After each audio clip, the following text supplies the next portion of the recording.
Gênesis 3, do verso 1 ao verso 4. Vamos orar.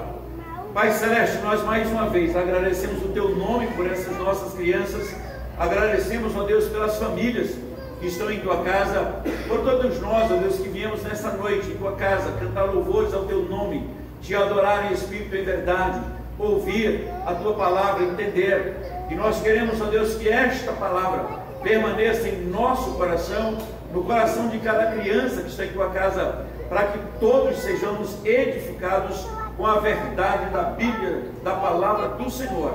Fala o nosso coração, em nome de Jesus. Amém. Especialmente o verso 4 diz assim: então a serpente disse à mulher: é certo que não morrereis. Eu tenho visto algumas pessoas dizerem para o pastor, o profilo já devo ter encontrado também, pessoas dizendo: olha, eu não sou afim de doutrina porque a doutrina mata, porque a letra mata, porque os mandamentos matam, mas o Espírito da liberdade vivifica. Outros dizem: eu não dou trégua para a religião ou para igrejas, a minha igreja sou eu, a minha religião é Deus, eu fico só com Deus, só com o Espírito Santo. Ou então alguns são mais amorosos, que eles dizem o seguinte: não, a minha religião é o amor, então havendo amor está tudo resolvido. Vamos partir que a Bíblia não é desta forma. A Bíblia não trata esse assunto com essa simplicidade, com essa suposta naturalidade. Pelo contrário, a Bíblia divide sim. Hoje em dia estão dizendo que a verdade não é mais absoluta, o que interessa é a narrativa. E aí a verdade passa a ser um negócio, e não interessa a verdade, mas como será narrado. E aí isso tem alcançado também ao mundo eclesiástico, o mundo religioso. Isso tem sido um prejuízo para a igreja chamada ou intitulada de igreja cristã. E eu quero pensar com os irmãos que a doutrina divide sim, a Bíblia divide sim, Deus divide sim, o Espírito Santo divide sim, Cristo divide sim. Inclusive Cristo disse: eu não vim trazer paz, eu vim dividir, eu vim causar divisão. Isso é bíblico. A teologia da Bíblia não é a teologia inclusiva, não é simplesmente a teologia do amor contemporâneo, que diz: venha como está, permaneça do jeito que sempre viveu, e não precisa haver nenhuma mudança, porque nós somos amor, a Bíblia é amor. Então é a teologia e a liturgia e a filosofia do amor. Então é para permanecer do jeito que está. A Bíblia não é inclusiva. A Bíblia tem sim expressão de convite: vinde todos os cansados, sobrecarregados, e eu vos aliviarei. A Bíblia é o livro do novo nascimento, que o pecador é encontrado pelo Espírito Santo como está, no estado que está. No entanto, ele passa a ter vida e vida abundante. Ele é transformado, ele nasce de novo. Se não nascer de novo, diz a Bíblia, não pode ver o reino de Deus, não pode entrar no reino de Deus. Mas há uma ideia da teologia inclusiva, da Bíblia inclusiva, da Bíblia extremamente contemporânea, que não mais fala em nome do juízo de Deus, do Espírito Santo que convence, é o indivíduo que se convence. Alguns decidem: eu decidi ser religioso, eu decidi ir à igreja, eu decidi ter a minha religião, e ela é tão somente amor. Por quê? Porque cristãos são falsos, pastores são falsos, porque há essa ideia só do arrecadação, do mercado da fé. Então a minha religião é amor. E eu te falo, se você tem esta ideia, você vai para o inferno. Você vai ficar a vida inteira numa determinada comunidade, vivendo supostamente em amor, e no final das contas você vai para o inferno.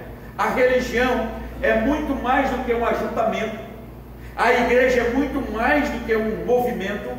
A igreja é uma instituição criada por Deus, que diz que as portas do inferno não prevalecerão contra esta ou contra a igreja do Senhor. A igreja do Senhor, ela é universal e não universal, mas ela é universal, porque tem os filhos de Deus espalhados pelo mundo inteiro, e é a igreja de um livro só, que é a Bíblia, a palavra de Deus, e esta deve ser pregada tal como se encontra, não dá para negociar. Nós temos os seguidores desse animal absurdo que a Bíblia diz que ela foi a mais sagaz dos animais criados, e aí ela provavelmente já andasse rastejando, e chega para Eva e diz: é assim que Deus disse? E em tese ela vai colocar Deus em xeque, e fala para Eva: é certo que não morrerás? Quem está certo é Deus ou a serpente? Porque Deus diz: se comer morre. A serpente diz: não, se comer não morre. E a Eva comeu, e a Eva não morreu imediatamente, morreu espiritualmente, mas fisicamente não, veio morrer mais tarde, e ainda deu para o Adão. E se você comparar dois versos, você vai com essa curiosidade para casa, a Eva ainda é hiperbólica, exagerada, porque a serpente diz: é assim que Deus disse, se comer vai morrer. A Eva disse: não, é um pouco mais. A Bíblia diz que a gente pode comer de tudo, mas dessa fruta aqui não pode nem tocar. Deus não falou isso. Deus falou para não comer, e ela falou: não toqueis. Volta aí para o verso 17. Olha o que diz o verso 17. Vem lá, e ela diz assim: sobre o conhecimento do bem e do mal não comerás, porque no dia em que comer, certamente morrereis. E esse foi o que Deus disse. Mas olha o que a Eva vai responder no verso de número 3. Mas de fruto da árvore que está no meio do jardim, disse Deus: não comereis, nem tocareis, para que não morrais. Não foi isso que Deus disse. Deus disse: não coma, porque se comer morre. Aí a Eva acrescenta: não, se tocar morre. E a serpente diz: é assim que Deus disse. E tem muita gente em nosso contexto dizendo que Deus disse quando Deus não disse, está acrescentando que Deus não disse. Deus disse que Deus criou homem e mulher lá no jardim do Éden. Deus criou macho e fêmea, e tem uma linha dizendo: não, eu sou uma terceira opção, porque Deus me fez assim. Mentira, Deus não criou, Deus não fez. É um desvio, é um viés, é um caminho oposto. O que Deus disse foi: Deus criou homem, Deus criou mulher. Foi isso que Deus disse. E disse que era tudo muito bom, e disse: sede fecundos e multiplicai. E Deus disse isso. Ele não está dizendo que houve, que Deus criou uma terceira via, um terceiro pensamento, uma terceira existência, um terceiro ser. Não. A perversão, o pecado, a tirania, a desobediência, o não ouvir Deus, o não ouvir o Espírito Santo, o não ler a Bíblia, caminhou para esse viés. E aí estão dizendo: não é tudo, é amor, e Deus me fez assim, então assim vou viver. Deus não criou, não é isso que a Bíblia diz. Mas tem uma ali dizendo: não, é bonito. E tem jovens ou adolescentes da igreja, criança, sendo invadida por esse pensamento que é amor. E aí nós vamos viver assim, porque estão dizendo, mas não é Deus que está dizendo. Essas pessoas que têm esse comportamento, como tantos outros, a Bíblia diz: venha a Cristo como você é, mas seja transformado para ser algo diferente.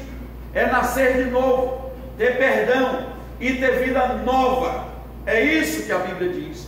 Mas não é para vir e permanecer do jeito que está, mas em nome do amor, em nome de uma falsa religiosidade, em nome de uma convicção demoníaca. É só ler Romanos 1.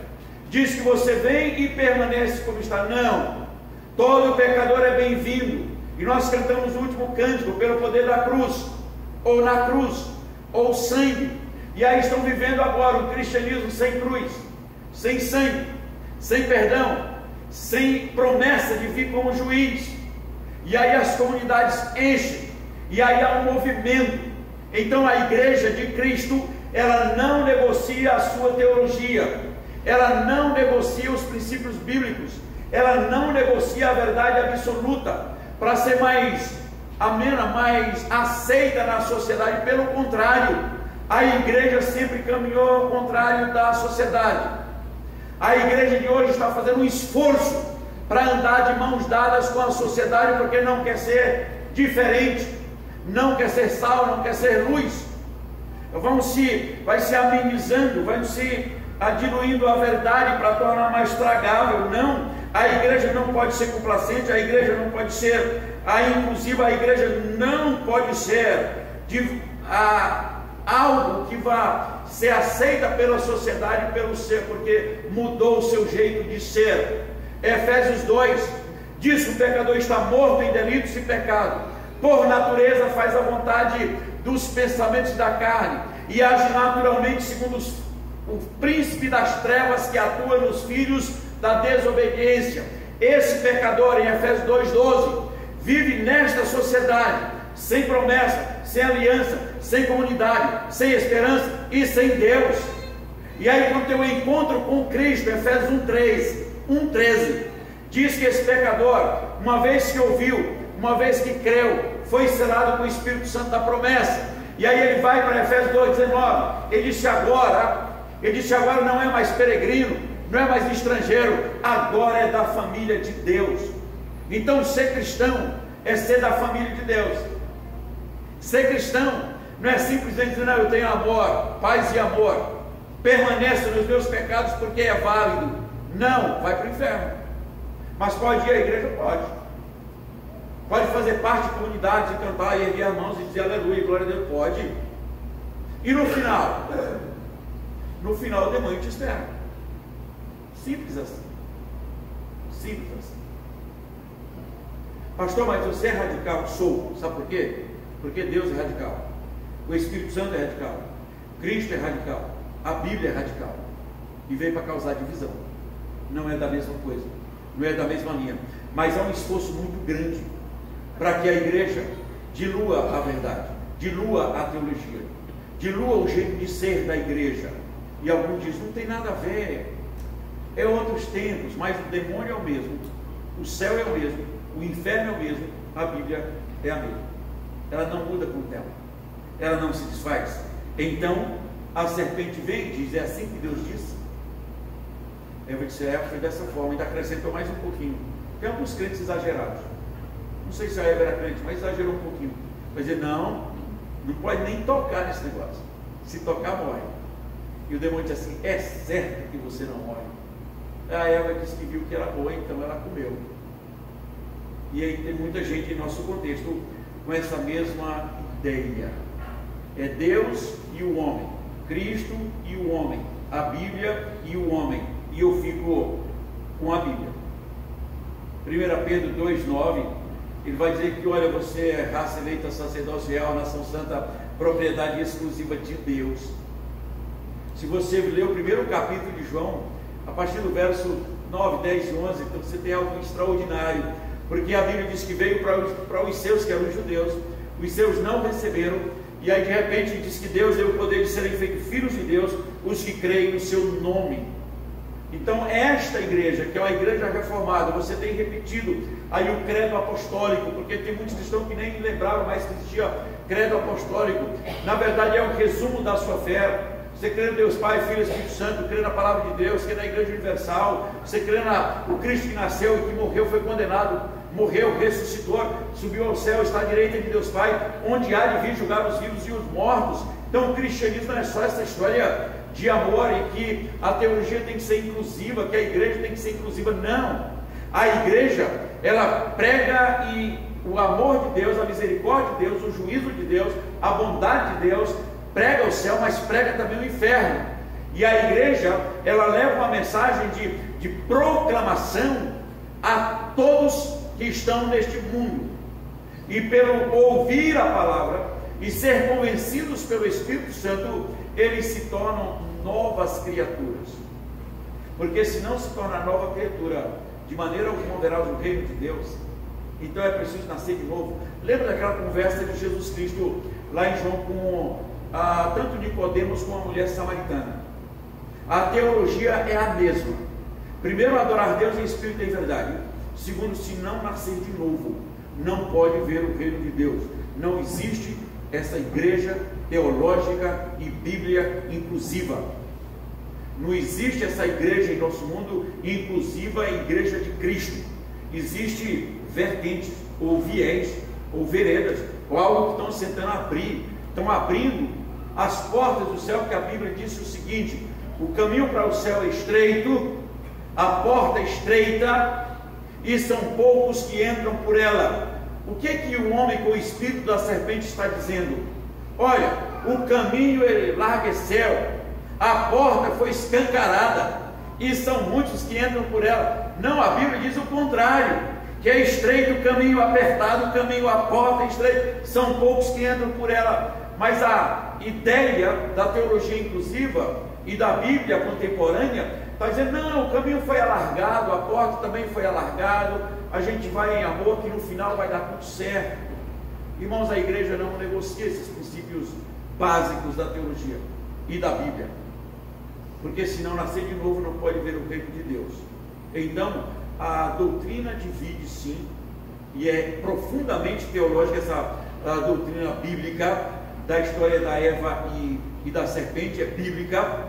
A Bíblia divide sim. Cristo não concordou com os fariseus, saduceus, herodianos e tantos outros grupos. Ele veio causa divisão. Quando a igreja, quando Israel vai entrar na terra prometida, Deus chama os líderes e vai dizer: vocês não serão como eles, vocês não adorem o Deus deles, não sejam iguais. E aí, mais do que nunca em nossos dias, essa palavra continua sendo válida. A igreja contemporânea não é igual aos demais. A igreja bíblica não se curva diante dessa pressão moral, ou espiritual, ou social, ou filosofia de vida que estão inventando para a igreja, que é uma nova igreja, um novo tempo. Não. O tempo é o mesmo. A igreja é a mesma. Os pecadores são os mesmos. A graça é a mesma. O Espírito Santo é o mesmo. E Jesus Cristo é o mesmo. Só lê Isaías 9, Isaías 53. Que é pelo sacrifício de Cristo que nós somos salvos. Que Deus nos abençoe, porque é tão somente pela graça, e por isso que nós cantamos e exaltamos como pessoas do Cristo e do Senhor. E a maravilhosa graça jamais poderá ser apagada da tua mente, do teu coração, porque tão somente é pela graça. Que Deus nos abençoe. Amém. Vamos convidar os irmãos.